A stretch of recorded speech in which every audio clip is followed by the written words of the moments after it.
Éxodo, Moisés, el faraón Ramsés II.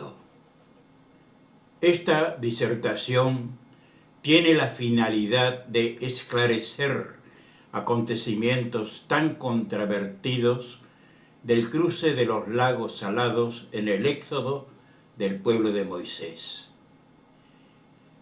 La princesa Galabatis, hija del rey de Sicilia, se desposó con el faraón Seti Ramsés I.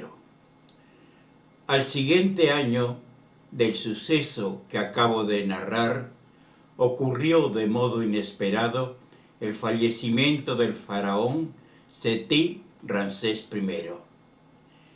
Le había nacido el hijo varón tan ardientemente deseado, al que llamaron Amenepat, y que, al morir su padre, debía añadir a ese nombre el de Ramsés II, quedando la reina Gala como regente del país del Nilo hasta la mayoría de edad de Amenepat.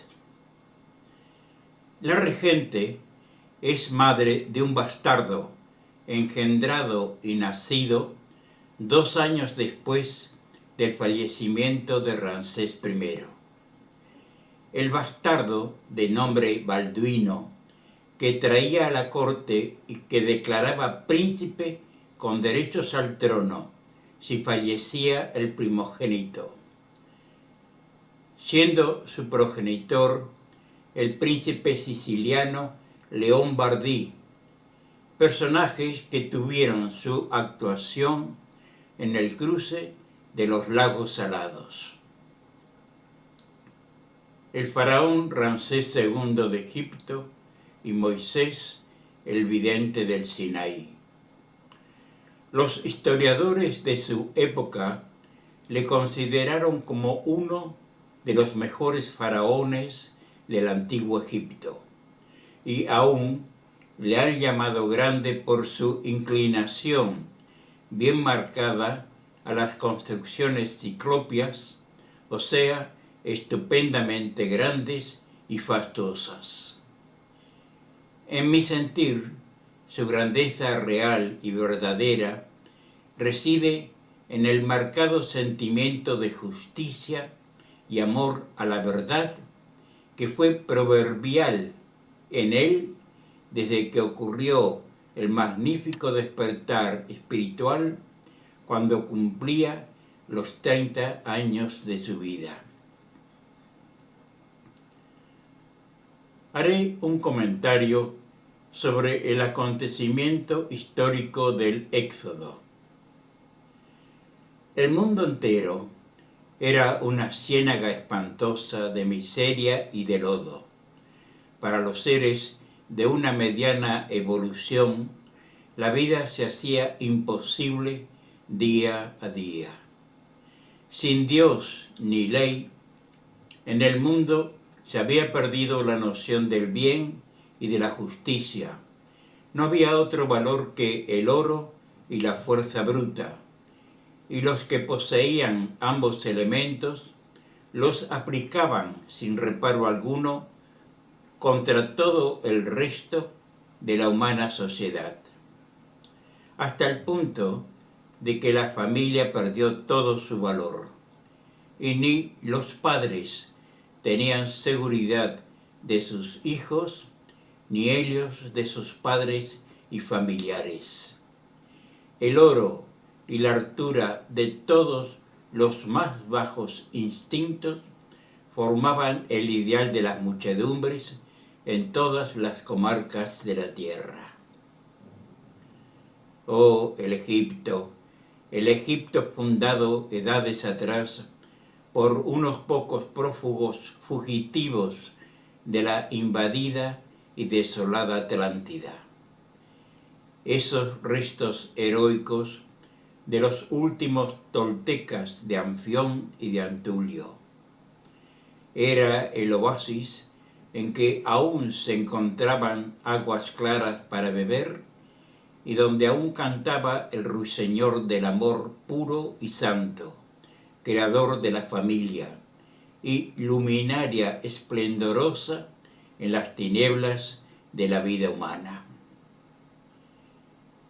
Pero en Egipto mismo fracasó Anecatón, porque si contó con numerosos adeptos a sus ideales, el clero vil que vivía del engaño que le producía el oro, no del sacerdocio sabio con la sabiduría de los justos, explotó los intereses egoístas de las muchedumbres inconscientes, siempre más numerosas que las minorías idealistas y soñadoras.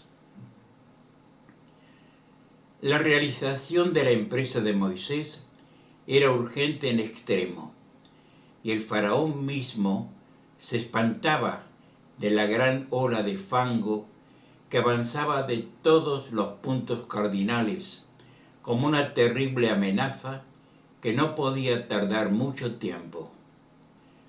Cuando solo faltaban 7 lunas, tuvo Moisés todos los informes necesarios para la realización de su grandiosa obra. Por causas astrales y meteorológicas, tuvo lugar un marcado descenso de las aguas de los mares en todos los continentes, en tal forma que los lagos salados, que eran como un brazo del mar grande o Mediterráneo, que lo unía al Mar Rojo, quedaron en seco durante 22 días. Y este acontecimiento final fue el que decidió la salida del pueblo escogido de Dios del Egipto de los faraones. La gran despedida tuvo lugar en Ramesés. El primero en salir fue el gran sacerdote Ismael, seguido de los levitas, a los que fueron siguiendo las otras agrupaciones o tribus descendientes de los hijos del patriarca Jacob. El último en salir fue Moisés y 2/3 partes de sus hierofantes, quedando Fredec de Port-Ofir y Arfasol de Bética con Estrella y la princesa de Etiopía, y los más ancianos al lado de la princesa real, que no podía ni quería quedar en tan grande desolación. Las despedidas del faraón Ramsés II, la reina esposa y la princesa real del heroico aventurero que se lanzaba al desierto con la luz divina del ideal eterno, que resplandecía como una estrella ante él, dejo que el oyente la imagine con la seguridad de que por muy emocionante y emotiva que la piense, siempre será menos de lo que aquella despedida fue. Miosarsib, de vuestros años juveniles, le dijo el faraón Ramsés II al abrazarle por última vez: ¿nos volveremos a ver sobre la tierra? Si ambos lo queremos, sí, faraón, le contestó Moisés con la voz temblorosa y los ojos cristalizados de llanto. Besó las manos de la reina que lloraba, a los niños y por fin a Estrella y a su madre, que le prometían acudir a él. Así que les mandara aviso de estar en la cabaña del tío Jetro en Pozo de Urba. La primera crónica o relato del Éxodo la escribió el segundo notario de los 3 hierofantes que fueron designados para tal cargo. El notario mayor quedaba en el templo de On, donde continuarían las reuniones semanales de la tercera parte de los 70 que quedaba con el faraón, la reina esposa y la princesa real. Dicho relato fue escrito, como todas las escrituras de los templos, en el sistema jeroglífico usado siempre por los iniciados. Varias letras de ese antiquísimo sistema de escritura estaban figuradas por animales de diversas especies y razas: bueyes, vacas, cabras, leones, leopardos, ánades, ibis, garzas, cisnes, etc. De todo usaba la escritura jeroglífica para significar o construir las historias, leyendas o poemas con que quería expresar el pensamiento. Los inexpertos intérpretes que vinieron tiempo después creyeron ver en esos signos que el pueblo había conducido con él todos sus ganados, que algunas tribus los habían tenido numerosos.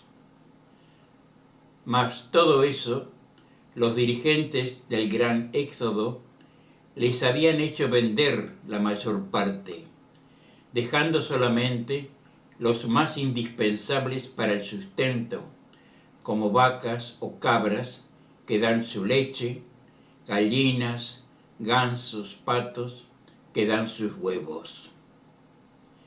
Las familias que viajaban en carros llevaban bueyes, caballos o mulas. Los intérpretes supusieron que el pueblo escogido necesitaba rebaños de animales para ofrecer sacrificios a su Dios. No contaron esos intérpretes con que uno de los principios básicos del ideal de Moisés era el suprimir las costumbres paganas de los sacrificios sangrientos en los altares de los templos. El alto sacerdocio entre el que se había formado no usó nunca esa forma de rendir homenaje al Dios único, invisible y eterno. No solo faltaba a la lógica quien piense de diferente manera, sino que falta también a la verdad. Y retrocediendo una buena porción de años anteriores, vemos que esa fue una de las causas por que se rebelaron los potentados egipcios en contra del ideal de Anecatón. Tenían ellos sus campos llenos de rebaños que vendían a muy buen precio a los devotos de los centenares de dioses cuyos favores conseguían ofreciéndoles sacrificios de animales en sus altares que olían a sangre y grasa quemada. Suprimido el pingüe negocio, se les venía la ruina encima, y ellos, refinados egoístas, dijeron: que se hunda el faraón y su ideal, salvémonos nosotros de tamaña ruina que nos amenaza. ¿Cómo pues los intérpretes de la escritura que narra el Éxodo pudieron pensar que Moisés hubiera de complicar su ya difícil empresa arrastrando tras del pueblo rebaños para los sacrificios, cuando era ese tamaño error uno de los que él quería desterrar del pueblo escogido? Un relator del plano de la luz ni aún debía hacer estas sugerencias, lo comprendo bien, pero las escrituras que el mundo ha conocido hasta hoy falsean tanto la verdad, se apartan de toda lógica y justo razonamiento, que ha creído conveniente y aún necesario hacer estas reflexiones que le facilitarán la clara comprensión de la verdad que la luz eterna nos está revelando.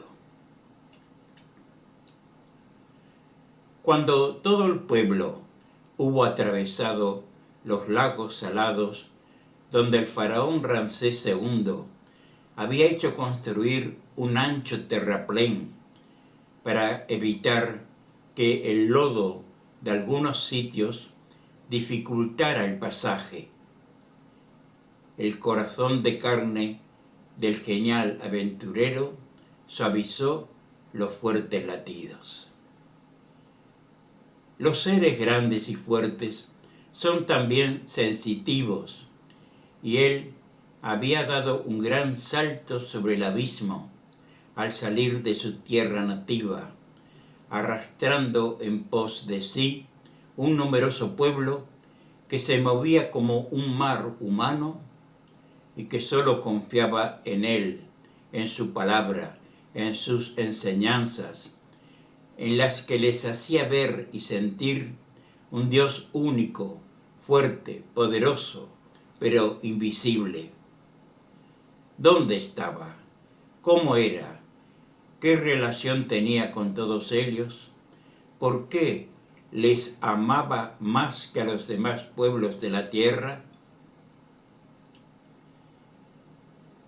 En amarse los unos a los otros está circunscripta toda la ley y justicia del Dios de Moisés, comentaban los más entendidos en teología y moral. Y si sabemos vivir sin hacernos el menor daño unos a otros, este Dios, Padre, amor y poder, verá en nosotros sus hijos y cuidará de nuestra vida y de nuestra paz y felicidad. Todo el pueblo de Moisés abrió tiendas en el Negeb, y Moisés tuvo la satisfacción de encontrar un escuadrón de 200 lanceros que el enarca de Negeb había mandado a esperarle, haciéndole más suave y ligera la aspereza del suelo extranjero. Ordenó un descanso de 7 días antes de lanzarse a pleno desierto. Y en esta forma se fue organizando todo aquel conjunto de seres que, aun siendo de pueblos y razas diferentes, fueron englobados en el honroso nombre de pueblo escogido de Dios, que años después el pueblo israelita lo tomó como nombre suyo en particular, y así pasó a las crónicas y relatos que se conocen hasta hoy. Retrocedamos unos días en nuestro relato. 2 pigmeos con soberbia de titanes se creyeron capaces de medirse con el gran hombre designado por la eterna potencia para esta obra gigantesca. Aquel príncipe León-Bardí, enemigo de Moisés y de su madre, y su hijo, el bastardo de la reina Gala, de triste memoria. Aunque aparentemente recluidos en el palacio fortaleza de Abbas, que el faraón Ramsés II evitó el darse por entendido que existían, espiaban como murciélagos en la oscuridad los movimientos del único ser que les había contenido en sus maquinaciones tenebrosas, y creyeron llegado el momento cuando Moisés y su pueblo se hallaban fuera del dominio y protección del faraón. Era, en su sentir, un pueblo paria, y un paria también su conductor. Herirlo de muerte a él era dejar al pueblo sin guía ni sostén, y fácil de inducirlo a una independencia de Egipto y a un reconocimiento de una nueva soberanía. El príncipe bastardo, hijo de la reina Gala, esposa del faraón Ramsés I. La ciudadela fortificada de Abdás sería su capital y la cordillera del Revenzora su campo de actividades, que con sus ricas minas inexplotadas podían ofrecer al pueblo fácil medio de subsistencia. León Bardi, hábil en toda clase de intrigas y manipulaciones fuera de ley, tenía organizado un cuerpo de ejército de unos 2000 hombres, sicilianos, calabreses y beduinos idumeos, contratados como tropa de línea. Vestido el hijo de la reina madre con ropaje idéntico al usado por el faraón Ramsés II, con un carro de guerra igual que el suyo, y los soldados con el dorso desnudo, la faldilla roja y blanca, las lanzas doradas y el penacho blanco de los caballos, imitaban a maravilla un cuerpo de lanceros de los que guardaba el faraón Ramsés II en sus grandes cuarteles de Ramesés. Y cuando el pueblo escogido terminó de atravesar los lagos salados, salieron sus perseguidores en pos de ellos, en una noche oscura en que las espesas tinieblas impedían ser descubiertos. Mas, diríase que los mares se pusieron de acuerdo en beneficio del justo que buscaba la salvación de la humanidad, elevando el bajo nivel moral y espiritual en que se encontraba. Y cuando el ejército perseguidor llegó a la ribera de los lagos, las aguas habían vuelto a su antiguo cauce y el mar crecía y crecía hasta desbordar. Pero era cuestión de vida o muerte. Los lanceros de León Bardi no querían perder las pingües ganancias que les habían prometido, ni la soberbia de los pigmeos dirigentes permitió que les llegara ni un débil rayo de luz para comprender que Moisés era un instrumento del eterno poder para la obra que realizaba, y ellos eran dos infelices egoístas cargados de avaricia, de ambición y de soberbia. Pocas veces se ha visto con tanta claridad la lucha entre el mal y el bien sobre la faz de la tierra, como en este caso que vengo relatando.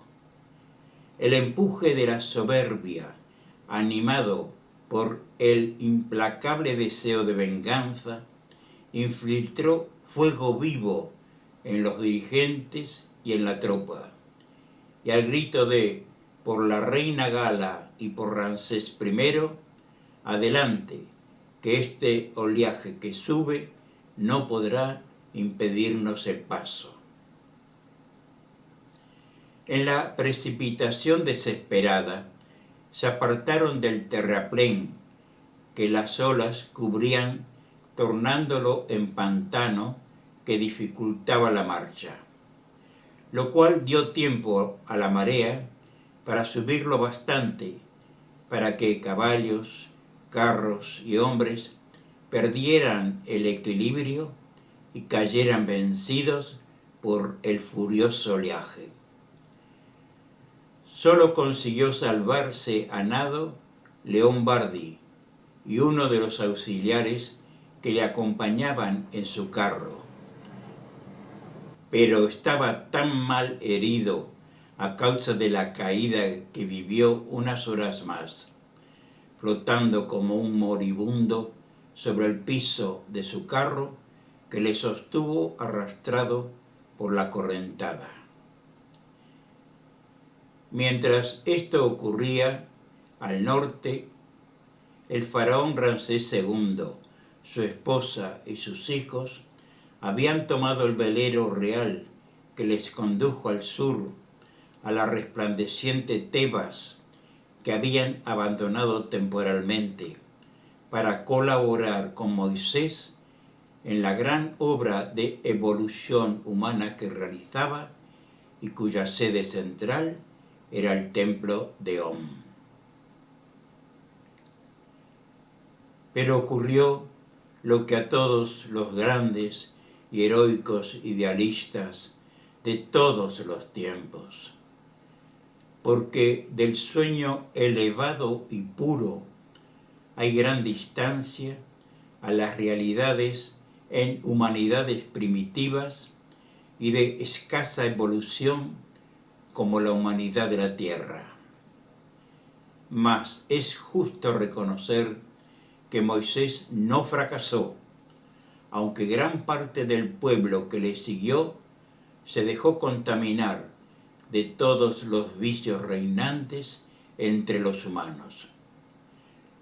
Lo que él debía hacer, lo hizo: recibir la eterna ley y darla a esta humanidad, que con toda su decadencia y debilidades aún le guarda respeto y veneración.